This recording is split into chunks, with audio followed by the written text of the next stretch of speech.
অবশেষে নানা জল্পনা কল্পনার পর ছাড়পত্র পেয়েছে শাকিব খান অভিনীত বরবাদ। বিষয়টি ঢাকা এক্সপ্রেসকে নিশ্চিত করেছেন সার্টিফিকেশন বোর্ডের সদস্য নওশাবা আহমেদ। সোমবার ছাড়পত্রের জন্য সিনেমাটি জমা পড়ে বাংলাদেশ চলচ্চিত্র সার্টিফিকেশন বোর্ডে। বোর্ডের দেওয়া পর্যবেক্ষণ মেনে মঙ্গলবার পুনরায় ছাড়পত্রের জন্য জমা পড়ে বরবাদ। দুপুর 12টা থেকে সিনেমাটির সংশোধিত কপি দেখেছেন চলচ্চিত্র সার্টিফিকেশন বোর্ডের সদস্যরা। এরপরই এটির ছাড়পত্র দেওয়া হয়।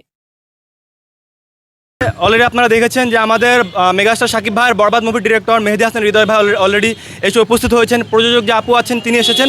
ভিতরে অলরেডি মুভির প্রিমিয়ার তারা হয়তো এখন বসে দেখবেন এবং হয়তো ভিতরে বসে কোনো একটা সিদ্ধান্ত হবে।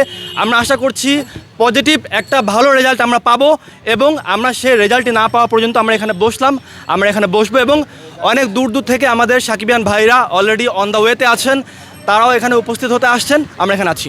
Thank you.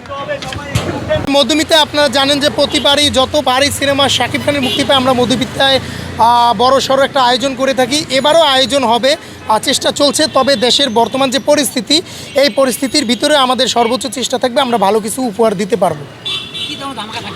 ধামাকা আমরা বড় যেটা করে থাকি এ ধরনেরই ধামাকা থাকবে।